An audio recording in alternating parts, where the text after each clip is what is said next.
Oh, yeah, I just did the intro. Oh, you were muted.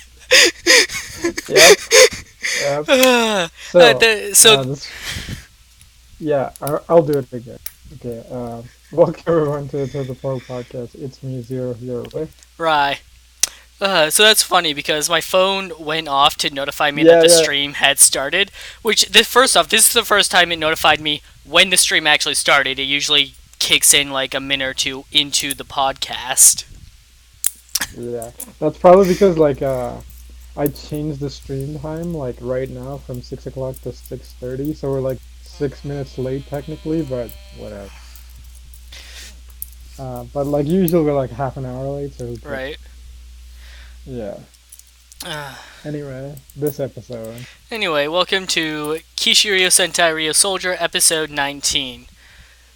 Where we'll be focusing on a character that doesn't typically get a lot of screen time. Tiramigo, Red's mech. Oh, Eh, so that was Red's mech? I thought that was just like a power-up mech thing, nope, which... that's his No, that's mech. just his regular mech. That's just his regular mech. Oh, wow. Okay, that's interesting. See, I thought it was like the powered-up Red mech, but I'm like, that's a little bit early. Um, No, but, dude, that was freaking great. I love the intro where he's like, oh, all his daily shit is like, I love this town, going on and on, then runs into Blue. I'm like, yeah, except this guy. Fuck that. That was so good. yeah. So Tiramigo actually learned how to talk just by watching TV.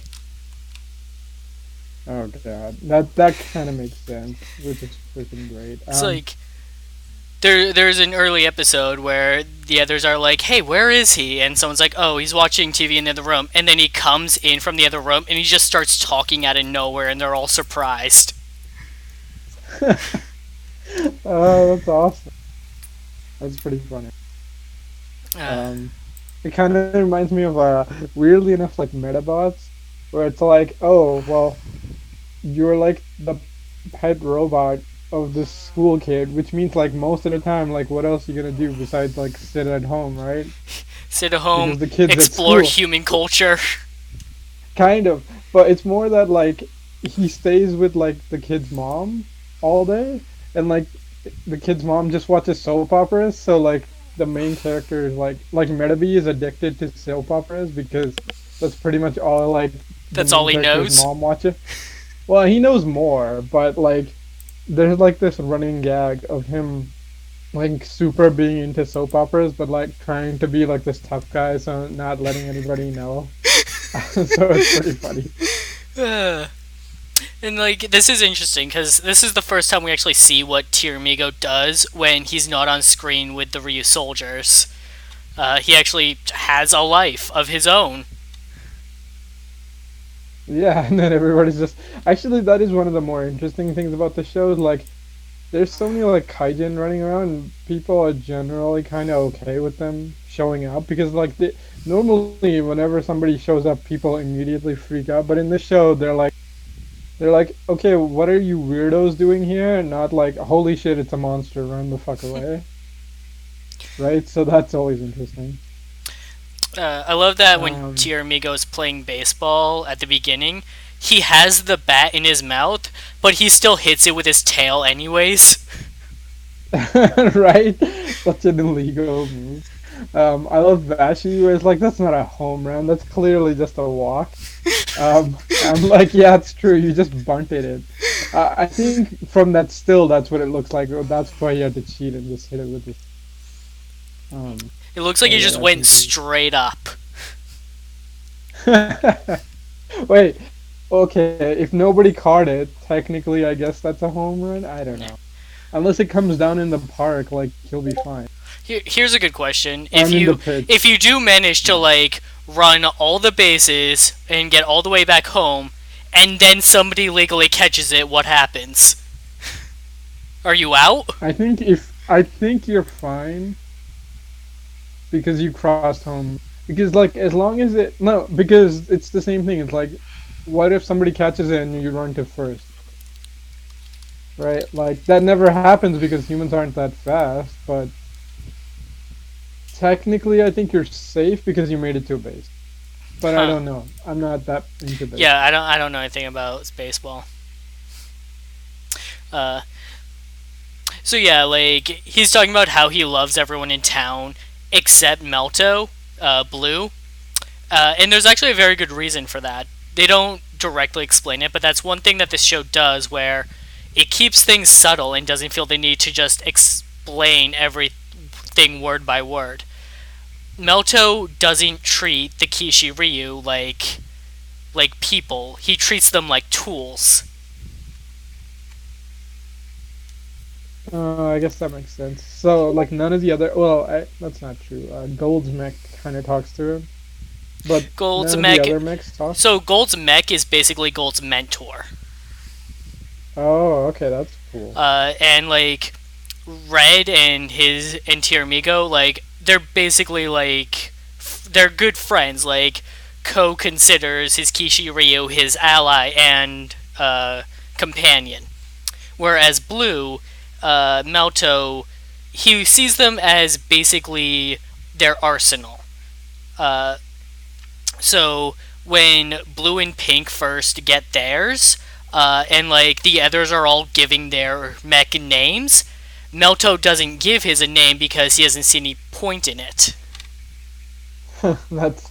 I mean, technically that does make sense because, like, I guess at that point had they shown any sapience or not, but They had. even if they, okay, I mean, fair enough. Like, I guess it makes sense because, like honestly, it's like, dude, you're just a mech, right? Like, he's like running on old Sentai logic where it's like, it's who cares? It's just a machine. Whereas like this is current Sentai logic of like, no, they're all like our friends and shit. Actually, has there been like a storyline of like Blue giving his mecha name or anything like that? No, Pink ends up naming Blue's mech for him, and Blue just kind of rolls with it because he That's doesn't get kind it. of lame.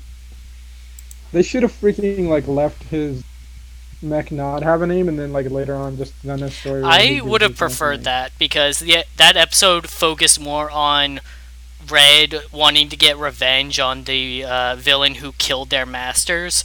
So it kind of left Blue as like a secondary plot line that didn't truly get resolved. And that's my gripe with that episode. Yeah, yeah. I mean, like, there's not really much we can talk about this episode because it's just like a bottle show where it's like, okay, uh, Blue and Red's mech are gonna bond. Everybody else is gonna get shoved to the sideline for the most. I do love that one moment though of when Sawa basically comes running out and like hugs kind of or just basically runs into freaking Gold. And Gold's like, oh, so close. I'm like, what the fuck are you talking about? I was like, engagement ring. I'm like, ah, god. Like, even the super cheesy, like, soft filter, romantic music, dramatic, like, slow down shit and everything. Ah, But that so perfectly good. builds off of last episode where he got blocked by finding out at the end that the girl was already married and she shows him her ring. All And so right, like this that's a episode good like he looks for it first thing and goes fuck. point. Yeah, that's a good point. Also, like, I guess running back, Sawa's in this episode. Uh, so I guess she completes her like trio. Like she was in Ultraman, then she was in Rider, and now she's in Sentai. So she's one of the few people who's done all three now. That's cool. Uh, I mean, it's Sawa, so like when she shows up and she's bitching that like nobody's paying attention to her, and she's basically like the anti-fun police. I'm like, oh, I see. You're just continuing from Build You're then. yeah, you're basically the character from Build. This is your new world. I know, right? That would have been so good. I mean, actually, New World, she's just a reporter again, but man, it would have been so much funnier Uh, if she was just like a teacher or something, and then we get this episode. Uh, so, going back to Blue treating the Kishiryu like tools, like in this opening where Tiramigo just straight up says, "Yeah, I like everyone except for him." Blue, when he runs into him, tells Tiramigo to carry his bags for him, expecting him to do it. He doesn't ask like he's asking a friend for a favor, and he doesn't consider the possibility that the friend would say no. He tells him to do it, expecting it to happen. Yeah, that's see. Yeah, it's fine. I haven't seen enough of the show, so I thought they were just going for a different joke. But that does make sense because, like, yeah, I don't like this guy. But you're right. Like knowing the character, that made way more sense. So like, Um, he's too also his much the logical yeah, go one to the ahead. point where he doesn't see these effective robots as people. He doesn't see them as having their own like spirit. Yeah, I guess it does make sense. Do like the other mechs, are they all like the same size too? Or, Tiramigo's the or is only it one just shown to grow smaller. uh It's not explained how he does it, or if it okay. was, then I don't remember. Uh, Basically, it's plausible that the others could do that and learn how to talk if they wanted to, but Tiramigo is the only one that has. Yeah, I guess that makes him unique, but it's like it's a little bit of a cop out. So like But they all have yeah, what do you bonds. They all bond with their Kishiryu, so they should all be able to like speak with them like spiritually. But Tiramigo is the one that like went through the trouble of shrinking down so he could talk to them face to face and actually learn how to talk with them so he could talk with them. Yeah, I guess it makes him unique, which is cool. It's just personally, I would like it would have given more story opportunities, but then again, like the cast is big enough as it is. They probably just didn't want to add Right. more Like characters. Dime Volcano and Monster Rex can also talk, so I feel like the other four could if they wanted to. They just have no interest or aspiration. Yeah, I mean, fair enough. Yeah, I mean, not even like Green or Black Smack because they've been active for so long. Because they left, right? Uh, Um, Green and like they were in the Black. human. What? Yeah, they were like in the normal world, like outside for Oh like yeah, they traveling basically around, right? graduated like 100 years before the others did. They were in like the prior class effectively. Like, but like were their mechs not there? Well, I guess you're right. Like Well, they probably didn't need their they mechs that couldn't they couldn't find their mechs. So you remember the Psycho for like Battle 100 special? years. Maybe. So it was between the last show and this one. It was the 4 episode special Oh where yeah, they got a bunch of veteran yeah. actors. Green and Black make a cameo appearance in there, and they're looking for their mech when they get sidetracked by like the villain that problem that's going on. It's ridiculous. I mean, I guess that makes sense, but it's like fair enough. I guess like it would take away the uniqueness from Gold of having like your mech be there for so long. I do love Gold's mech being like, oh god, he just saw a woman. He's gonna be gone for a long time, right? I mean, you're supposed Like to be he looking doesn't for a know. bride. Yeah, yeah, yeah. I know, but like he's so like, whatever, man. I guess I'm just gonna be on hold for like a couple hours. uh, the reason why they were able to find their mechs now after all this time is because the old guy, Ui's dad, is an archaeologist that was specifically studying them, and so he had laid out a map of potential locations for where they might be, and so they went to them and just started finding them. Yeah, I guess that makes. Uh, Speaking of Ui's dad, uh, the Ryu soldiers have all made a mess of his place, uh, just like trying to beat the heat and such and being lazy. So he gets mad at them and kicks them out for the day because they can't keep things neat. Oh man, this just reminds me of Yoshiko season two, season three, season two, I think. Yeah, I think it's season. Where it's like they go to beat the demon lord, and like it's like the demon lord's evil fortress, but it actually is just a town.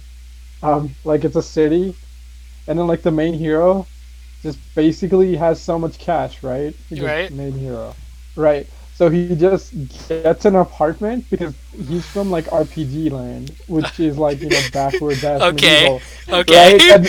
And then he just goes to like the evil bad guys, like the whole squad just goes to like the evil lair of the final villain. Except it's just a city. It's like a modern city. So he basically just um, like he basically gets like an apartment and then gets like addicted to like AC and like TV and shit. So he just like the final villain's like master plan of how to beat the heroes is just not beat the heroes and just get them addicted to like normal life luxuries and have them distracted. Oh fuck, it's Oh. so good. Yeah, Yoshiko is like a fucking amazing parody series. It's like a parody series of like Oh. Dragon Quest, but it's like, oh, Oh. that's like one of the best moments. Oh, I love it. Uh, so, more of Tiramigo's day. He likes to visit school children when they get out, uh, or when they're at least on break. Uh, and Sawa, the gym teacher, reminds them like, "Hey, don't be lazy just because it's summer. Be sure to exercise and such, but also follow the rules. Like, don't run the halls." But of course, the kids are gonna run the halls because they want to go run and see Tiramigo and touch his face. Yeah, that was. I mean, to be fair, they're kids and there's a fucking mecha right there. Like, would you Right. not run to it? Vashi was telling me, is like, why didn't these people go through the whole freak out phase when they saw Tiramigo? And my answer was, children love dinosaurs and robots. Yeah. I mean, plus, like once you know Tiramigo's friendly, like they'd probably be, used to it because apparently this is Tiramigo's routine, right? Right? Like That makes he's clearly been doing this for a couple months. yeah. Um Also like Sawa then gets like this guy goes back to class and like the villain's just sitting in They're just class. sitting there having lunch. That was so hilarious. I'm like, what the fuck is this, a high school drama now? Um Oh. oh actually no, there is like fuck, what is that anime? With like the four like most major like popular isekais. Like the main characters are just in high school. Um Uh, oh fuck. So it just reminded me of that. Um right, and then like Sawa gets like starts yelling at them, and then she gets infected, and then she's like, "What? Like something like minty fresh or some shit? Like because what the hell?" Creon shoves the food he's eating into her mouth, and when he does that, he also Oh, shoves his finger in to infect her. So she's commenting on whatever it was she ate. oh, okay, yeah. Because I'm like, what the hell was that? But yeah, that makes more sense. Uh, I mean, uh, this kind of makes sense of like Sawa's character, but like it fucking annoyed the shit out of me. Where they're like, "Oh yes, how will children grow up to be proper adults if they don't follow the rules?" And it's like all these rules, and I'm like, fuck you, Japan, and like general like the school system and all that crap of like, who cares what else you do? oh, Just he gotta follow the rule.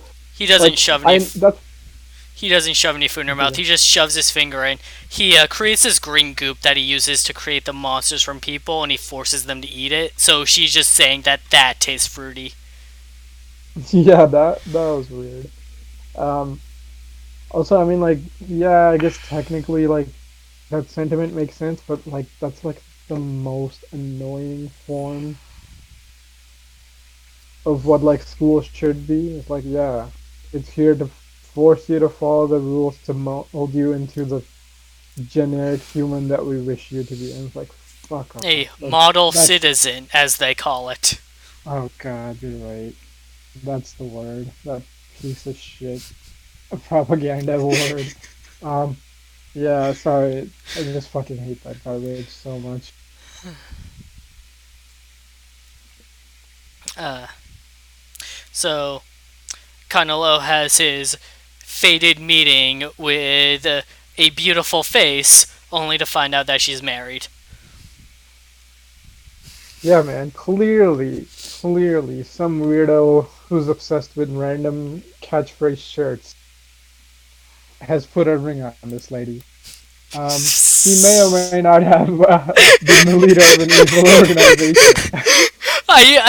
I'm gonna be honest. I didn't catch that at first, and I was just like, weird catchphrase. Sure. Oh my god.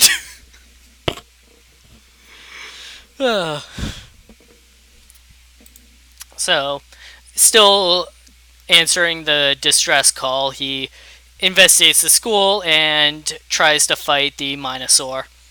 This Minosaur's special power, however, is rule enforcement, because building off of Sawa being all like, I want the children to follow the rules. So Kanalo breaks one of the rules, which is he was not being quiet in the library, and gets teleported to the detention room. So yeah, that's one of the things. Like, so the monsters are like O style, where it's like they're just based off the host. So yeah, they're O style where they're based off of the host's desire, and then they're X8 style where if they become complete, then they kill the host. Oh, okay, that's pretty interesting. Uh, Inversely, if you just kill the host, then the Minosaur just dies. Well, I mean, that's always a good option too. That You know was what the worst part is? that was This Black's is Sen- MO. yeah, that's what I'm saying. I'm like, this is Sentai. We're never gonna get to a point where we actually have to consider that. But I'm like, I guess technically Black's running around, so like, he's Yeah. at least the possibility of doing that. He's never gonna be allowed to do it. But No, you know, like when at Black and least Green were he's yeah. introduced, they were totally going to do it to Ui, and the other three just do everything to stop them. And try to convince them Okay, that, that's like, pretty good. hey, we don't need to do that, there's another way.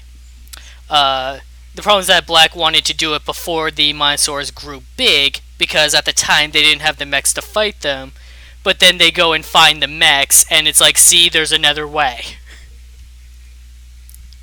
Yeah, I mean, that's always like somewhat of a better way of showing it because it's like he's like Black's not heartless. It's more like hey, if these things become big, we got no chance, right? It, So like it's he had a point. It's just he's been doing it for so long, you kind of missed the point at this point. It's why, with the last episode, he gave no shits about killing a fucking rock. Well, I mean, to be fair, it's a fucking rock, but That's exactly the point. It's yeah, like, it's. yeah, it's just a rock. I mean, I guess it's like a monument, so I guess he might have given a little bit of a fuck, but I'm like, if it's killing people, like fucking Right. okay, I guess that's the problem, right? Like we don't care, but like insert your own national treasure monument here, and then I guess it makes a little more of a questionable thing to do, but like even still, Uh, so like, what changes Green's mind to go against that is that when the infected person is this friend of his, who he may or may not have a crush on, I don't know. Uh, but like it's someone like personal to him, and it's like, no, I don't want to kill her.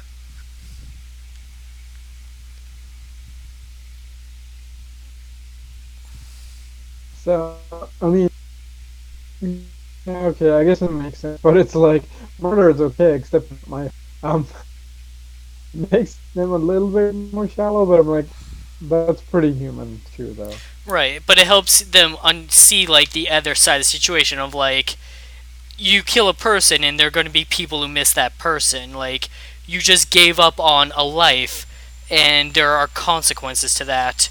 So having him in that position of I don't want to kill this person that's important to me can help him empathize with other people. Yeah, that's a good point.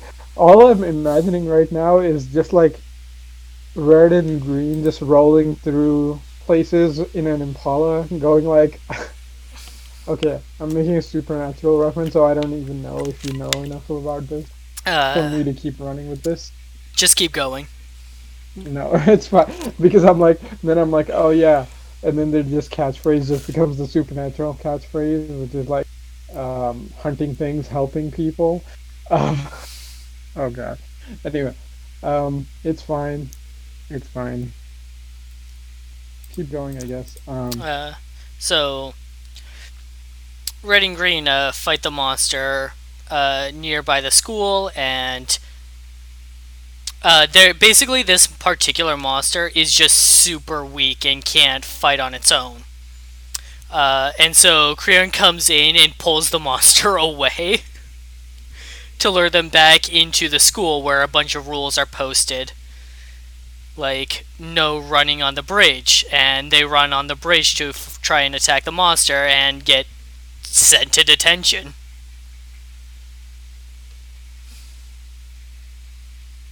I mean, at least, um, I guess it's one of those things where it's like, well, that's the balance. Like this monster is pretty OP, but it's like only in this very specific area, Its right? power is So, OP, but it can't fight. right, exactly. At least like the villains realize that, so they're like, no, we can't. No, why are you going outside, idiot? Like, stay here. Also, I like that Creon is alone and like Wiseru just disappears from the episode. And Creon is going through this other stuff about like time that I can do this without Wiseru. Oh man, this. Yeah, yeah, that was interesting. I also love how he's just like pretending to be the principal at that point, right? He's And even like, I mean, okay, I was kind of skipping through the episode, but like, I just remember like one point, like, Red's mech just like busts in. oh yeah, we're gonna get to that. Creon even at one point is like calling out to his old partner, like, "Did you see that, Tangjo? This is how much I've grown. How many points is that worth?" Because the dynamic that with Tangjo is that whenever Tangjo did something cool, Creon would be like, "I give you this many points," and then Tangjo would be like, "And what can I do with these points?" That's pretty good. Um, I mean, I guess that came to nothing, but like, at least it's a good reference. Yeah, it's a well. It just shows how much like that Creon hasn't quite let go of his old partner. That like he still has fond memories of him, which just highlights just how much he hated Gajuleus, who is no longer brought up anymore.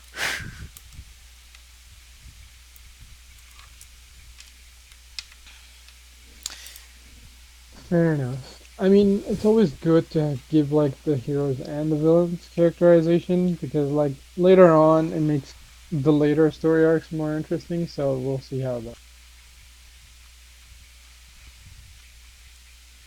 Uh, so the Ryu soldiers, they're just chilling outside when Tiramigo shows up, and they see on the news that Creon is like taken over the school and made the kids disappear, and he's basically calling the Ryu soldiers out. And Tiramigo rises to the occasion of like, no, those are my friends. We have to go help them. And he leads the others to where the school is.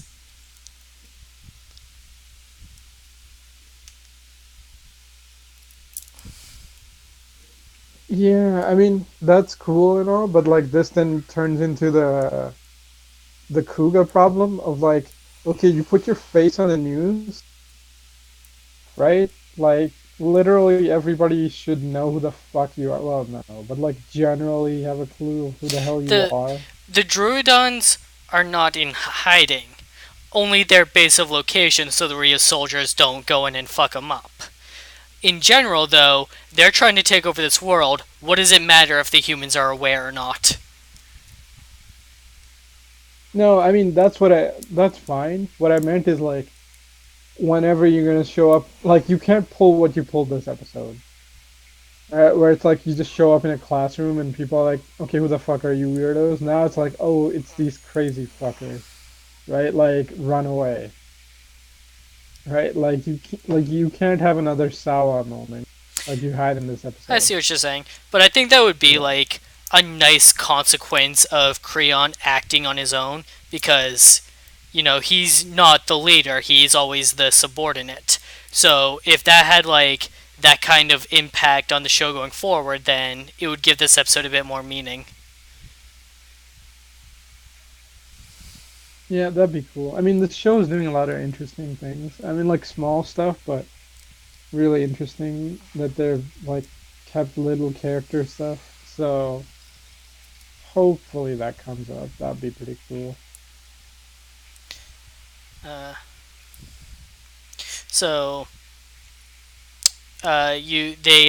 they hear a bunch of kids calling for help, and so they charge to the room where the noise is coming from, and Red and Pink break down the door, but uh, it was a trap because it was just a recording of kids crying, and hey, breaking things is against the rules, so Red and Pink get sent to detention. And we see inside the detention room, it's basically a classroom with all the rules posted on all the walls so that they can see, like, hey, here's what you did wrong. And one of those rules is no transforming. So all that's left are Blue and Tiramigo, and Blue can't transform and fight. Also, we haven't made this Oh, clear, just but because like, the rule. Yeah, yeah, go ahead. like we haven't made this clear, but like, her power only works during in places where the rule is being enforced. So like fighting her outside the school grounds, like black and green were fine because what of it? But when they got to the school grounds, there was a rule posted about no running, and that's why she was able to like send them to detention there because they broke an active rule in that area. Yeah, it makes sense. I mean, like, yeah, yeah, it makes for the setup and Like um, outside the school grounds, she sent a random guy to detention for littering because that's a general like you can't do that. But right, fair enough. Um, actually, watching this episode like reminded me of that one Yu Yu Hakusho episode where it's like, the hospital. which Oh no, not the hospital. That was it. oh, you're talking about I'm talking about later Sentries? on. No, no, no. No, you're talking Yeah, so about I'm talking about when the they the were. psychics with the territory. Yeah, you're talking about the psychics. Like when they had to like they couldn't. They had to obey the rules, and it's like, all right, we're gonna Yeah, yeah. keep. So territory. Yeah, So and like after Dark Tournament arc, there was like this arc with the psychics. Yeah, you're talking about a little bit later yeah, you're in talking the about same the arc. room where I'm like the. talking. You're talking about the room where the guy is like, all right, you can't say the word hot in this room, Yeah, right? exactly that one. The one where Kurama like outsmarts them, kind of, where they're just down to like vowels. Um, and then he's like, "Well, you can't use that," and just Kurama being a smartass outplays him. Um, yes, that episode exactly. uh, I can't remember the character's name, but we know it's like the arc right after Dark Tournament, like with the psychics and right. territory. Uh, so in the detention center, like there's this like one little boy who's crying, and Green goes over to like cheer him up and tell him like, hey, you don't want to be, you don't need to be weak like this. We're gonna fix it. And then the random littering guy complains that like, yeah, why should I even be here? All I did was litter. And Kanalo, the eco-friendly guy, gets all up in his face about it. Girlfriend. Okay, whatever. It's fine. Yeah, He it does make sense.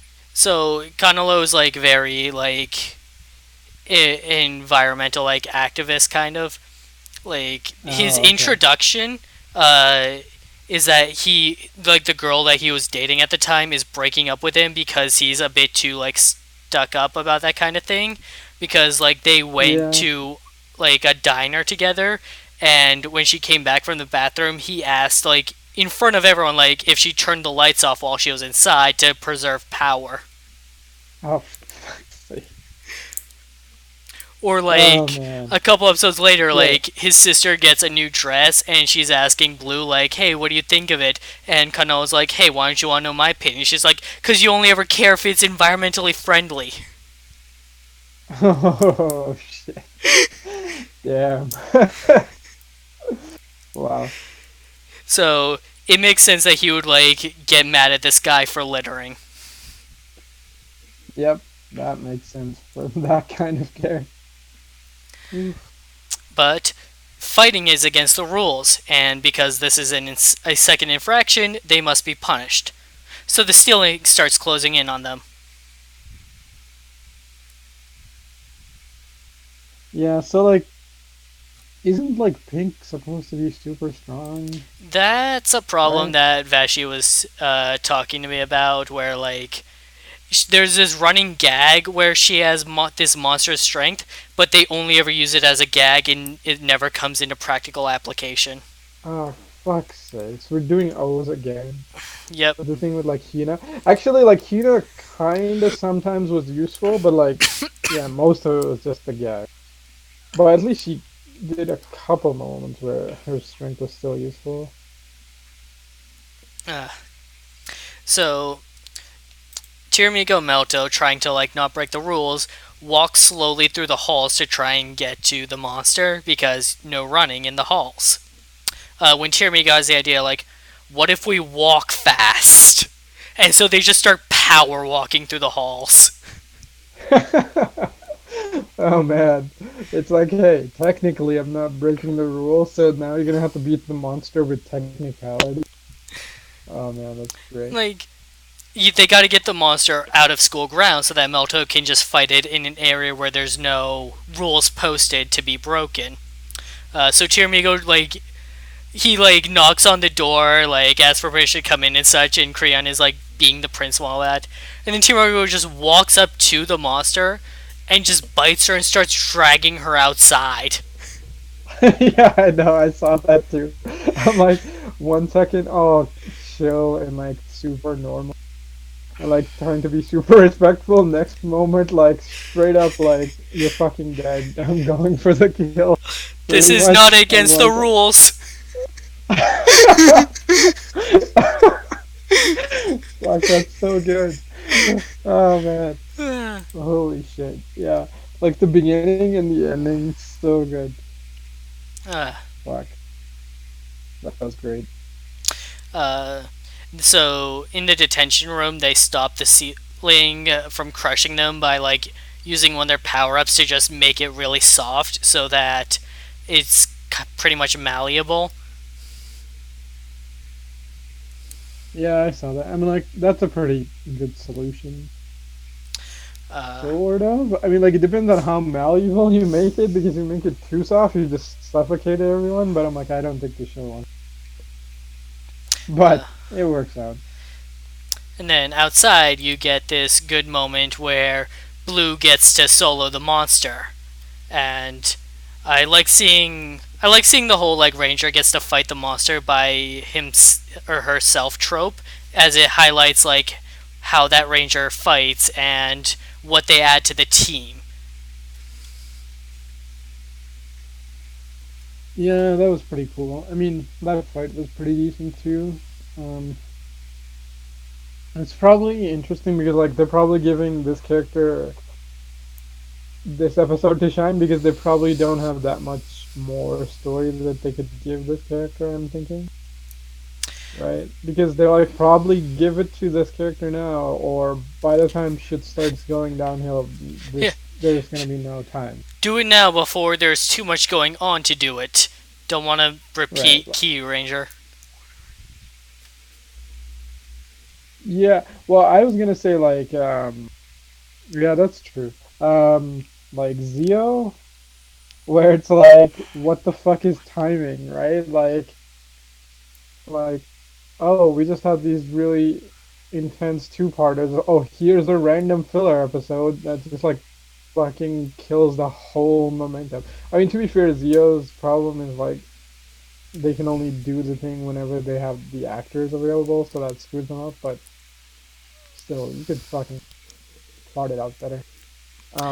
Whereas this, like, yeah, at least they're realizing that, like, yeah, you can do a one-shot, like, random kind of fillery type episode, but you gotta put that, like, either early or in the middle, because, like, later on, that just kills the pace. Right, like in Key Ranger, Yellow finally gets an episode, like almost in the final arc of the show,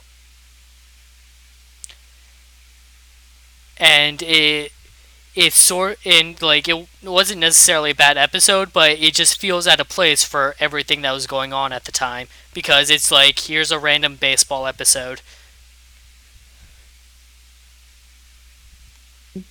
Damn it, Japan, you and your baseball. Um, I mean, it's nice you're giving characters episodes, but, like, enough with the fucking baseball, you know? Um, well, I guess they're not gonna stop, but fair enough. Yellow also At cheats in least baseball, by the way. of course he does. It's fucking It's Toei's baseball. Literally every single fucking person eats everything that they put baseball in. It's like his Right? suit. Right? Yeah. His motive is like a swordfish, so his suit has like Oh the yeah, yellow yeah, nose yeah. sticking out, and so like he hits the ball with that instead because he can't hit it with a bat, so he just shoves his face into it. Technically that's a walk, right? Like at best, you're not getting a home run. Like even if it hits your face, that's a walk, not a. Um, yeah, it's fine. Like every time we have a baseball thing, like the only time we had a decent baseball thing was like, oh fuck, like five. But that's because they're just going to like They're the just baseball going to like a batting pitching. cage Yeah, yeah, and yeah. That having normal human conversation while doing it. right. Which is freaking great. I mean, it's kind of sad now because like Shiva's actor is not, he's kind of gone. So that's fucking sad. But in the moment, it was freaking great. Uh, so with the monster broken out, the villains like kind of like force the aggro to make it grow big because it grows big based off of the host basically um, like suffering from whatever their desire is. Uh, so we get the mech fight, which is just the new mech that was introduced again. Tiramigo, Monster Rex, and Demon Volcano. And I was kind of disappointed at first because like that mech doesn't include all the members of the team and Blue. This was like a half a Blue episode, so why isn't he involved in the mech fight? But then I realized he got the ground fight, and then the mech fight is Tiramigo's half.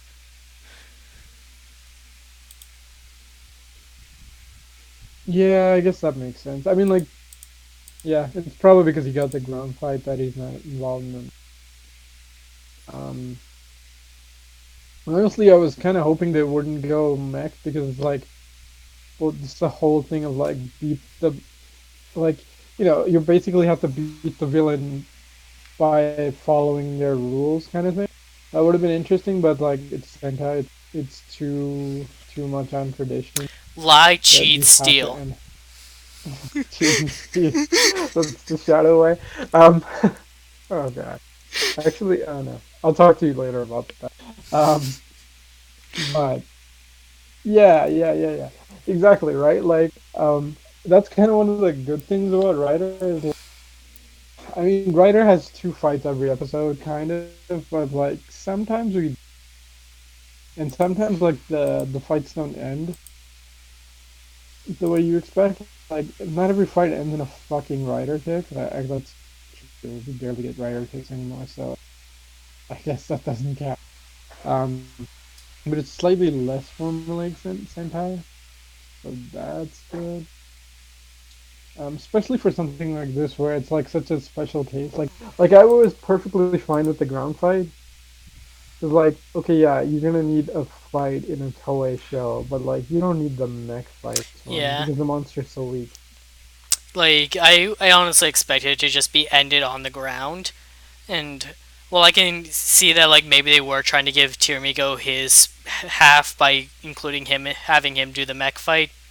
I just didn't get that impression when I initially watched it, and it was like an afterthought to try and justify it. Right? I mean, like, you could have had him. He has a shrunken form. You could have had him fight on the ground. And he can fight solo as well. Like he does that in the first episode before they get the other mechs to combine. In fact, this monster is so weak that they didn't need their new strongest mech form to do it. So I would have preferred to see him solo it. Right, that would have made more sense, to be honest. But again, gotta sell all the toys, which sucks, but We whatever. got a new toy to sell. Let's sell it. The fate of this franchise is actually relying on this, so Yeah, I mean, hmm. So, okay, we know, like, the next Rider show is the first of the new era. Is this the first of the new Sentais, or the yes, next generation? this Oh, is the they had their so that little special I was talking about earlier. That was yeah, their tribute to the Heisei era because they did some throwbacks. They got some veteran actors to return, and they just kind of like, all right, this is our little send off. And so yeah. this is the official like start of the Reiwa era for Sentai. Okay. I mean, to be fair, like Sentai is not the same as Rider, where it's like where you have the like, oh, this is the Showa era, this is the Heisei era, like the two eras.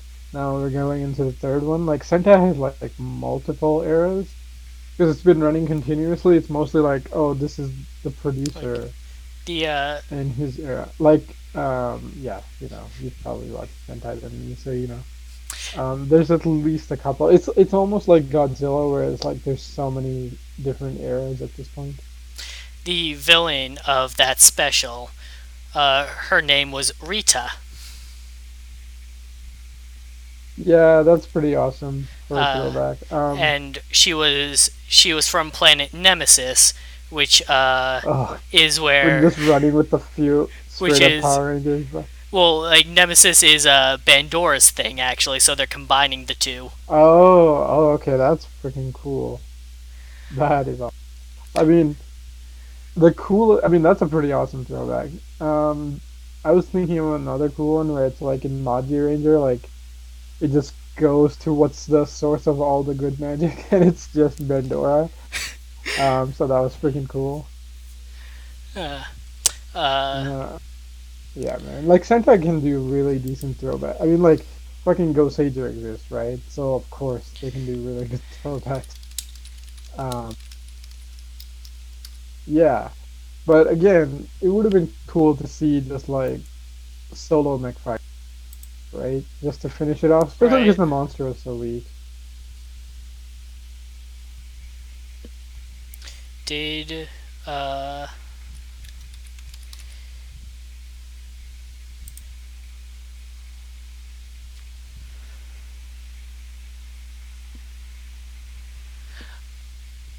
What happened? I was trying to remember if the Rita in the special said the line, but I don't remember if she did or not. Yeah, well, I have I no don't think idea. I she haven't. did. I don't think there was a mech fight. I don't remember though. Um, yeah. So like Sentai wise, what have you noticed that's new? I mean, like, yeah, For go ahead. Like, oh, what for about like because what's we can changed? see, yeah, what's changed because like from all the like news and stuff for the next writer, we've seen a couple different things going on. Yeah, you can see They've got like like the new multiple direction belts they're and going in. right. Yeah, like we've got like multiple belts and like like female writer. I mean, technically she's the third writer. She's not the secondary, but like she gets a second form, so at least she'll be there for a while. So that's cool. Uh, Um, what's changed for Ryusoulger? Nothing. They are playing it safe because Sentai has been on the decline in terms of ratings and toy sales as of late, and so they are playing it safe and sticking to what they know works and what has done well for them in the past. Hence, all the similarities to Kishiryu. So to try and boost toy sales to justify continuing the franchise.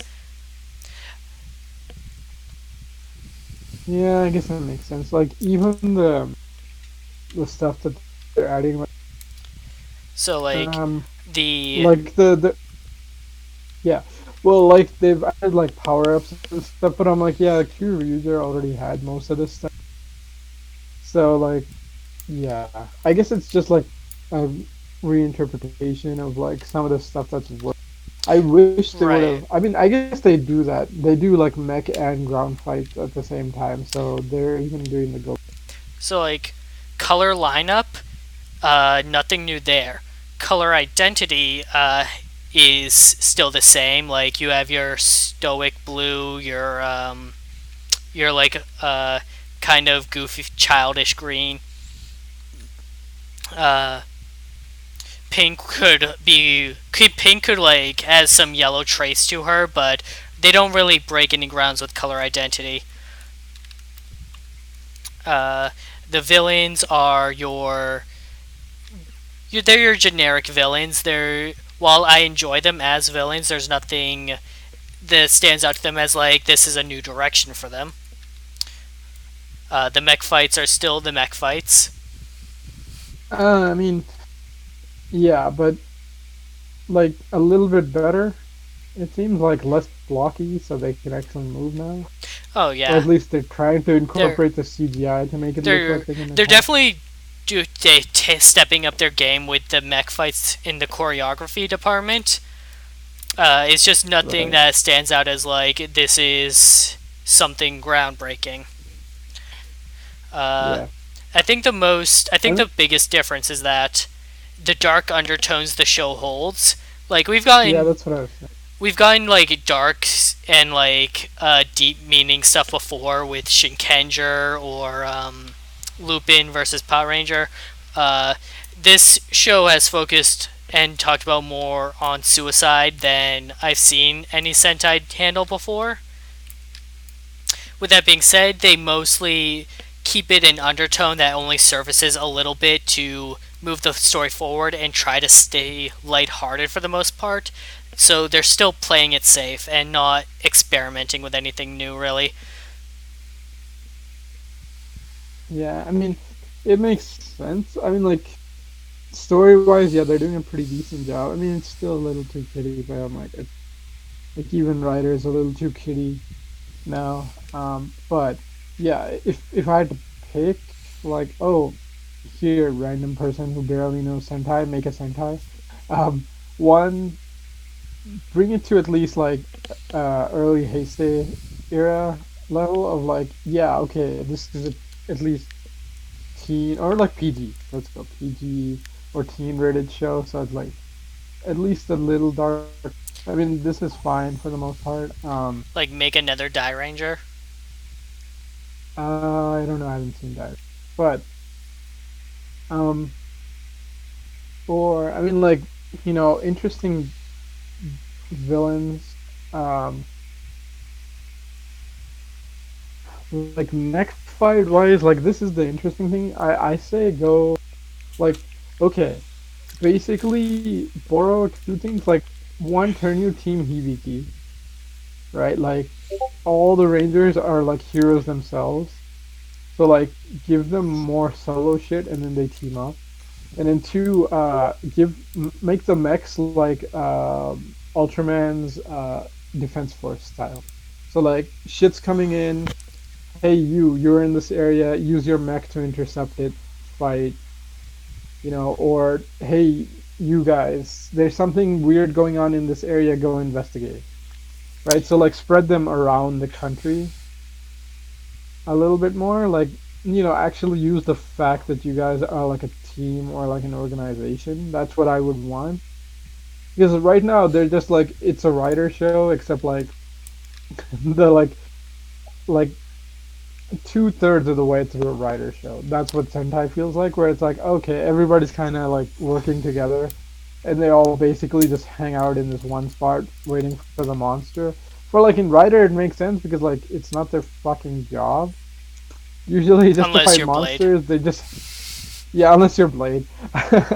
um, so it's like yeah, usually like they're not like they're trying to live their lives, whereas like Sentai is like no, this is our lives, right? Like this is what we're here to do. Yeah, one contrast I've noticed between Sentai and Rider is that Sentai, the Rangers typically have their powers are typically like the opposite to whatever they're fighting. Like they were built to be enemies in a lot of cases.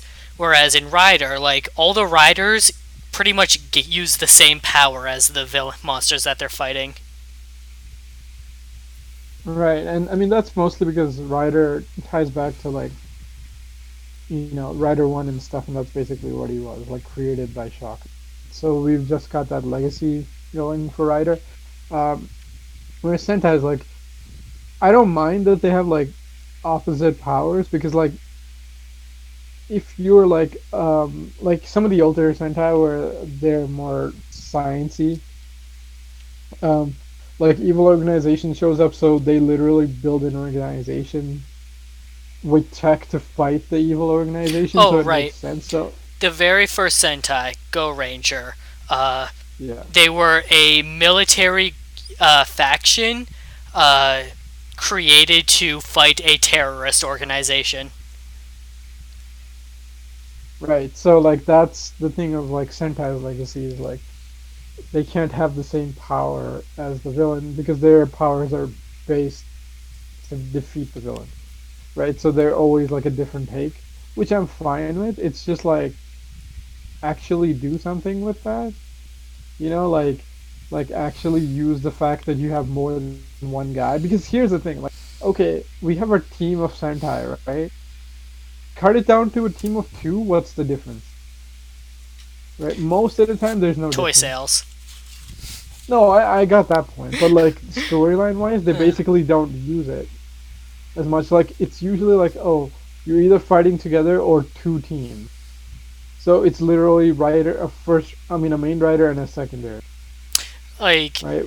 the point you're What making has actually been kind of done before in Go Onger, where Silver and Gold were basically a two-person Sentai that occasionally helped out the main team. that's pretty awesome.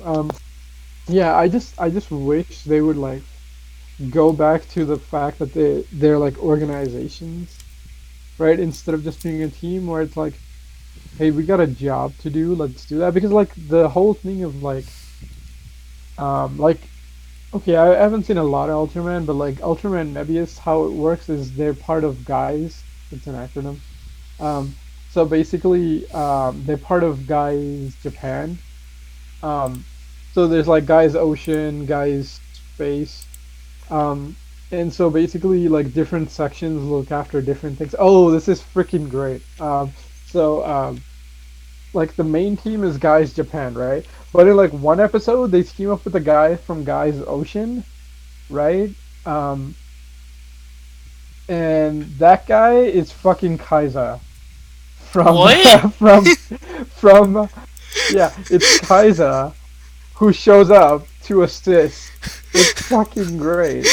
Um, he has like the main heroes have like fighter jets and stuff. He has his own, but it's more like aquatic based. So like the main heroes have like like special powers and stuff on their jets. His is it can go underwater. It's like super fast because like he's from Guy's Ocean. They got to cover a lot more territory, so it's super fast and it can go underwater. Um, Yeah, and so he comes in to assist, and it's like the fucking greatest shit ever. Where it's like it's Kaiser, except like he's super nice and charismatic, and like he's just trying to be nice, and then like later on you find out that he's like the captain of, so he's like one of the highest ranking like super important dudes from Guy's Ocean, but he's just pretending to be some random low level like lieutenant or some shit, just running around. So that was pretty great. Um, yeah, man, Mebius is so good. But the thing is, like, there's this, like, oh shit, there's a fucking monster. Okay, guy, space. Try to intercept it. Okay, it got through, like, the defenses or blew up one of the space stations or something, so it got. Alright, where is it landing? In the ocean, guy's ocean. Alright, it was gonna land in the ocean, it's diverted. It's going to land in Japan. Guys, Japan, you take over. So guys, Japan then sends out their interceptor squadron because they're all like fighters, fighters with pilots and shit. Because usually Earth Defense Forces have like more fighter planes and stuff. Um, so they roll out. If they can find a monster, they engage it with the jets. If they can't, they just land and investigate the area and stuff. So it's like, yeah, like that's what I want Sentai to do is like actually use the fact that they're part of an organization. That'd be really cool to see. Because we've got so much more budget and tech and shit that we can actually do that now. I mean, yeah, I guess it's a little bit harder compared to like Ultraman because they're so used to doing that for their miniature work and stuff. But I'm like, we can do it enough for Rider and stuff. Like, we can do it for Sentai too. So back to Ryusoulger, because there's a couple more notes.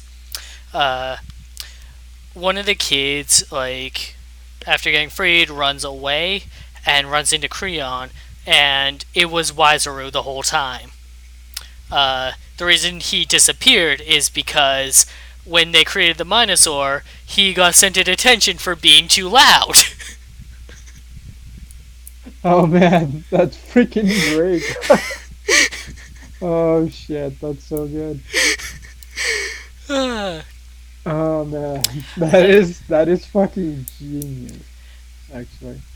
And so the second person to get sent in was Gold, so he disguised himself as a kid to avoid getting into a fight. And I love that because I like, we were talking about villains earlier. I genuinely enjoy watching the villains of this show operate. Like, I like it is just actually good to see them go through these things. Wiseru is a fucking coward, and I love it. Yeah, that's pretty awesome. I mean, it kind of reminds me of Tokuger, where it's like the villains have like so much stuff going on that you pretty much could watch just the The, show. I mean, a couple. I mean, people definitely did watch the show just for the villains, but I'm like, I like enjoyed they were both they were sides. the biggest enjoyment I got of the show. Like the Tokyo villains are the best villains I've seen in Sentai. They go through so much character development that most of them even question why they're the villains. Right? Plus, like, goddamn, man, they have like the nicest suits. Like, I haven't seen a villain suit that nice. Like, the whole squad has fucking okay. All right, there's like one character where you can kind of be like, all right, that's a little, too. But it's like, besides that character, everybody else looks freaking great. And never forget that time Nero did a roll call. Oh man, that was so good. And He and tries the to villains look. kickstart it for the villains, and he's the only one that Uh, does it. I know it's so good. I also love like every time like the lions show up, the crows like literally like fucking run out of the because like the one or two times they don't, they get run over. So that's so good. Oh man. Stay behind the black line if you value your life. Well, it's like white or yellow for the heroes. It's white What? for the good guys, black for the bad guys. Like Yeah, so yeah. the message for the white for the good guys when the train is approaching is a train from the rainbow line is approaching. Please wait behind the white line. versus the villains, where a Kariner from the Shadow Line is approaching.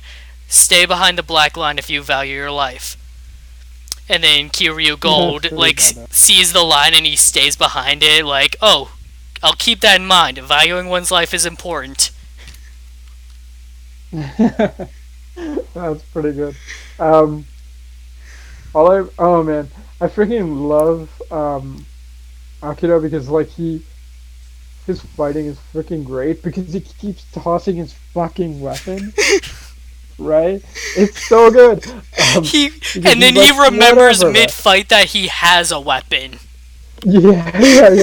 He's like, oh, I guess I have this thing from my transformation. Like he gives no fucks. Like And he's like, like almost like 5 levels of like, oh right, I have a laser sword. Oh, I like used the laser sword. Well, there goes the laser sword. I don't need it anymore. and Right? he does Levels that of not fucks given. he does that in the crossover, and Kiryu Goat sees him toss his sword and is like, "Are you so strong that you don't need a weapon?" Yeah. Oh man. Like Akira's freaking great. Everything to do. Okay. Also, never forget that time ticket became the Sixth Ranger. For like 5 seconds. 5 seconds, but I'm like, hey, it still happened. That was pretty good. Why wasn't he like the seventh purple one? Um, wasn't the owner? No, Yeah, not the owner. like it. It was literally just a toy sale because even though the movie was Yeah, named after him, he didn't do anything. He wasn't even in the movie. I know that was so fucking. That picked me up. Like I Uh, can, like sorry, I want to keep talking about Tokyo for a little bit. I can understand introducing like the purple member to like complete the rainbow or setup. Pink should have been purple from the beginning. no, I'm fine. No.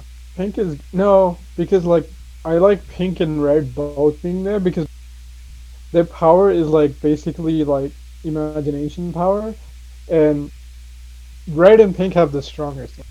Except pink kind of just goes a little way overboard. Pink is the imagination leader of the group. Right, pretty much. Um, and then I was so hyped for purple because I'm like, holy shit, it's gonna be um, Zed,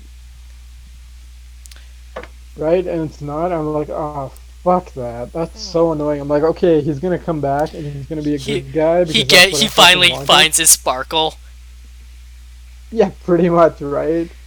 And it's like, ah, that didn't happen. I'm Uh, like, god damn. there's there's one of the movies where they temporarily like get these animal themed power ups, and it like the stronger your imagination is, like the stronger the power up is, and so like Red gets these like tiger claws and they get all these things, and then it pans over to Pink and she's just like full on panda costume. Oh yeah. I remember this. Oh fuck. God damn. Like Tokyo Pink. Oh, actually no, they have numbers, but she's freaking great. What is her number? Go Go. 5. Yeah, she's 5. So Yeah. she's Tokyo Yeah. Go Go. Yeah. So good. I actually like fucking all the Tokyo. It kind of annoyed me that people are like, oh, Green, he's kind of annoying and aloof and stuff. I'm like, he's a I fucking introvert, you dipshit. Like, he's I liked textbook introverted. I like that Green's like imagination was based on more realism. Like that was his gimmick and it worked out. Right, because, I mean, that perfectly matches his personality and everything. God damn. The, yeah, so like, this is one of those annoying things. So I was watching Tokuja and Double, I think, at the same time. And so, like, the only 2 times I've ever, like, we constantly have, like, the storyline of, like, oh, we gotta save the villain and shit.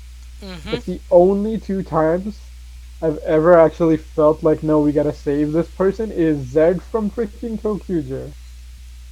Because and then like, oh, we've got a purple ranger. I'm like, yes, he comes back and becomes good, and that didn't happen. That tipped me off. And then Clay Doll from Double. Oh man, what a sad story. Yeah.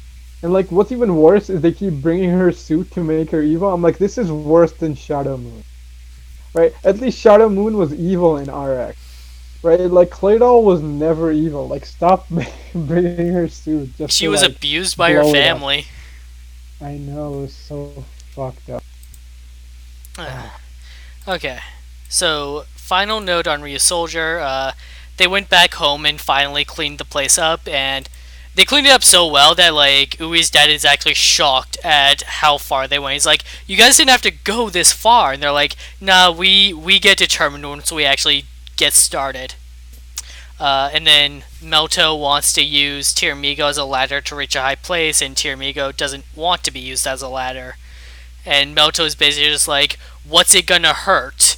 And Tiramigo answers with, "My heart." Like, he's trying to explain to Melto, like, "I have thoughts and feelings, you know," and Melto still doesn't get it. Yeah, I saw that too. I'm like, oh man. Like, I wish they would have moved forward, but I'm like, I guess that would have been too easy. So I guess it's a little bit more realistic, but it's probably just because they wanted to add one more gag at the end. But like, Chumigo does have a point though, right? Right.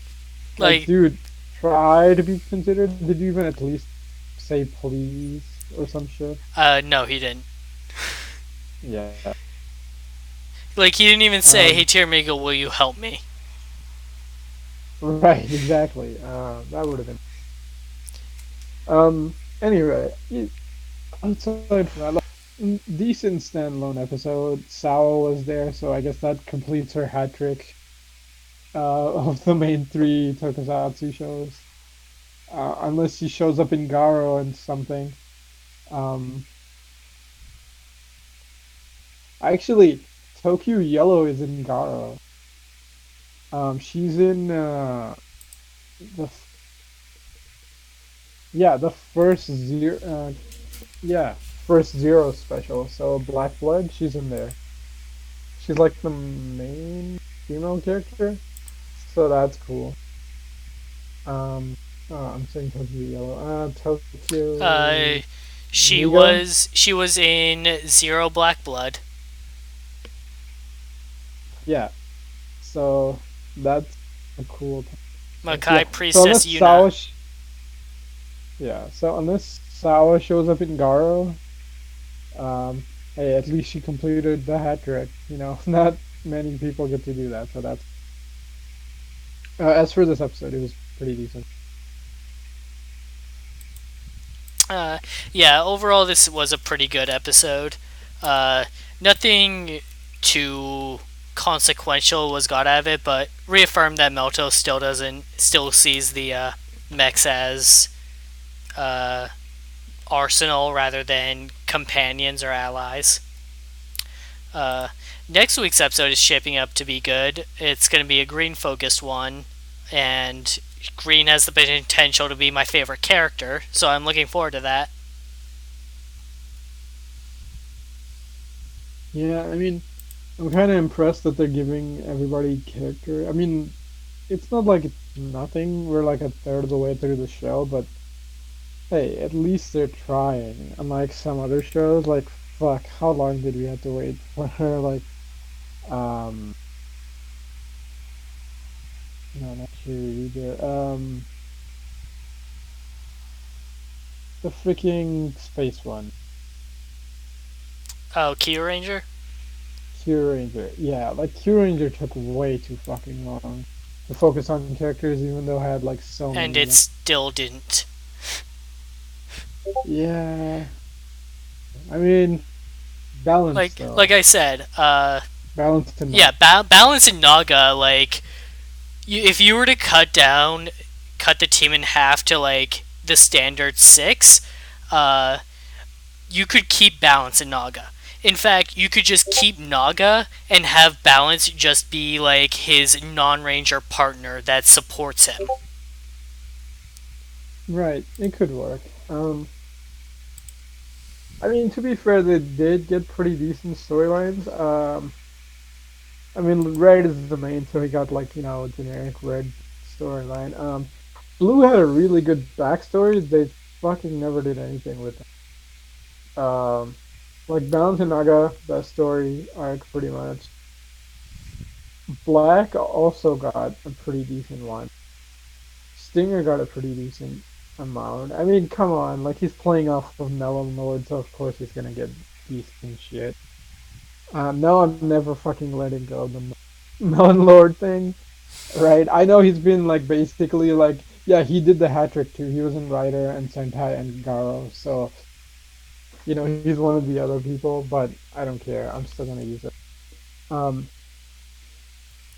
and I don't know, man. Like after that point, it just starts becoming real hit or miss for all the other characters.